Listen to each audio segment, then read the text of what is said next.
Hi, so welcome back to my YouTube channel. So for today's video lecture, we'll be discussing about solving rational inequality.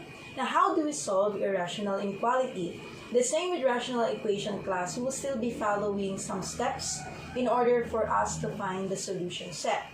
First step is you need to make sure or to rewrite the inequality as a single fraction and 0 on the other side.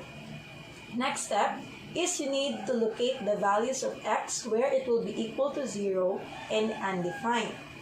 Third step is you need to make a table and to check whether it's satisfied to our inequality and to determine our solution set. So let's start by rewriting it as a single fraction. It means you need to make sure that on the left side, or on the right side rather, it should be equal to 0. So let's transfer the positive 1 to the other side. Positive 1 will become minus 1 greater than or equal to 0. As you'll notice, class, on the left side, we have here two terms. How do we determine that it is two terms? You just look at the operation that separates the two.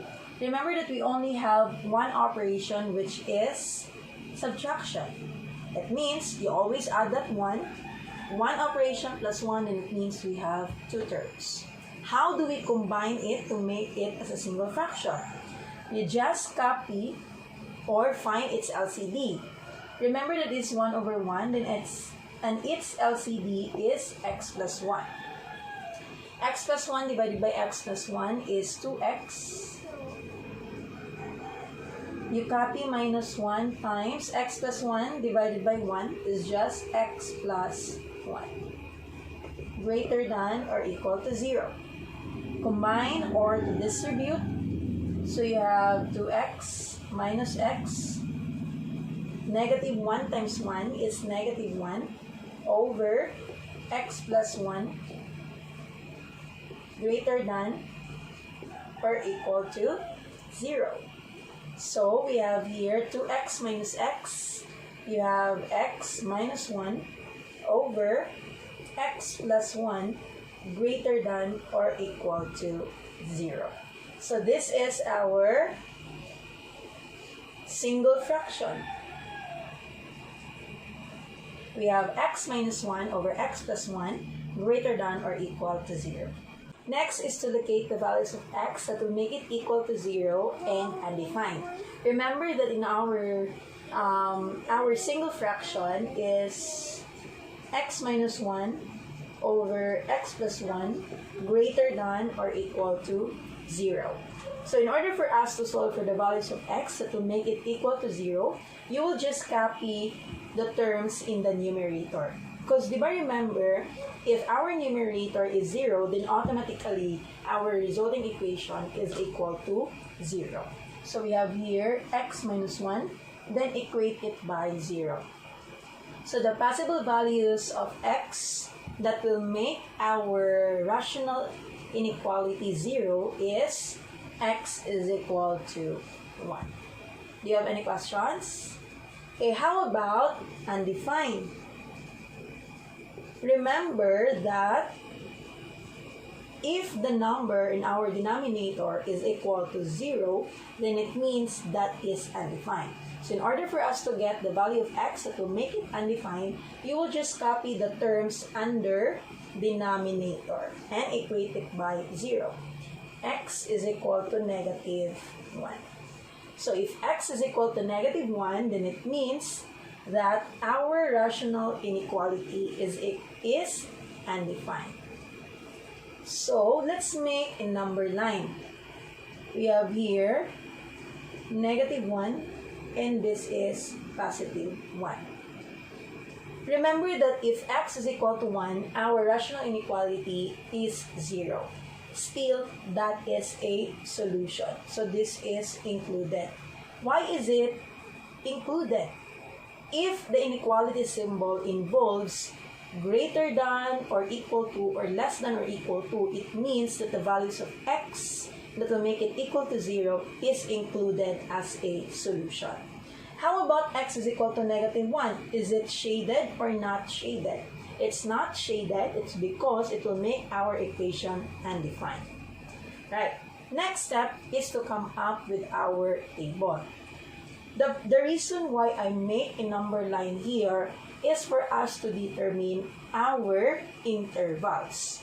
How do we determine our intervals? So by just looking by this number line class, we can easily determine how many intervals do we need by just looking at the spaces in between of the located values of x. So how many in between spaces do you see?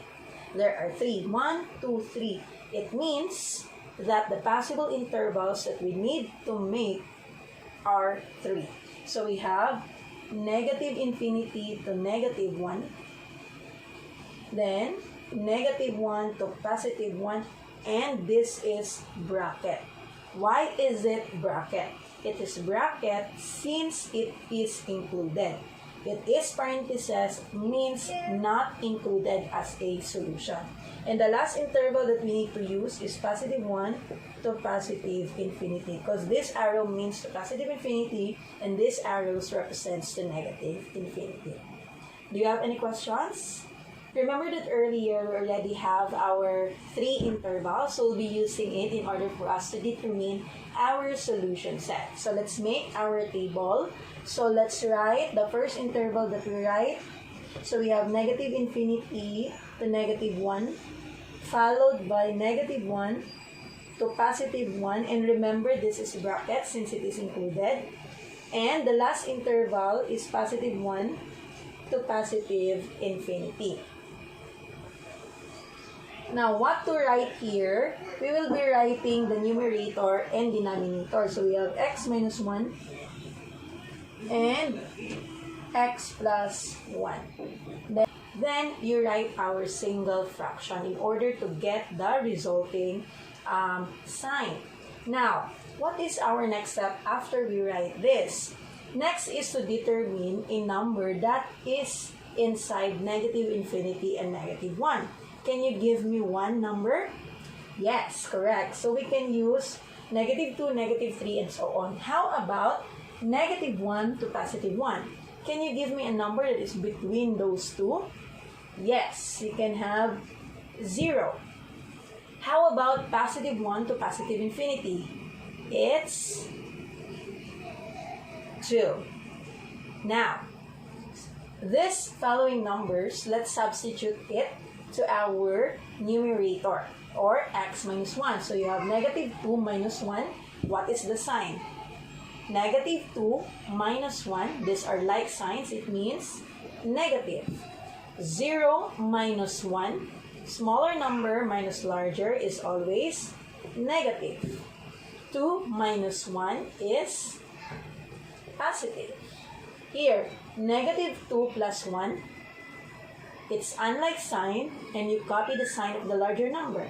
What is the sign of the larger number? It's negative. So, it's negative. 0 plus 1, that's +1. 2 plus 1 is positive. Now, remember that our single fraction is division. So, negative divided by negative, or if you are dividing like signs, that is always positive. Negative divided by positive, unlike sign, always negative. Positive divided by positive is always positive. Now, what is our solution set? How do we determine our solution set? Let's go back to our rational inequality. Remember that our rational inequality, or the single fraction that we have, is x minus 1 divided by x plus 1 is greater than or equal to 0. Greater than, what does it mean? Is it positive or negative? Yes, you're right. So, the sign that will satisfy our given inequality symbol is positive. Therefore, our solution set, or the interval, should be under the positive sign. Therefore, our solution set is negative infinity to negative 1 or positive 1 to positive infinity. Do you have any questions? So always remember, class, that in solving a rational inequality, you have to make sure that you write it into a single fraction, and on the other side, it should be, or single inequality that on the other side is equal to 0. Then after that is you need to locate the values of x that will make it equal to 0 and undefined.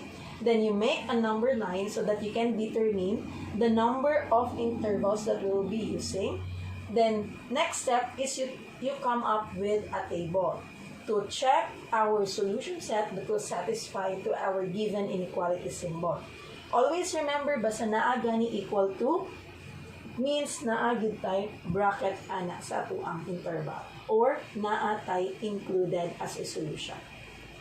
That's all for today. Thank you for listening. Again, this is teacher Aya Samantha. Bye!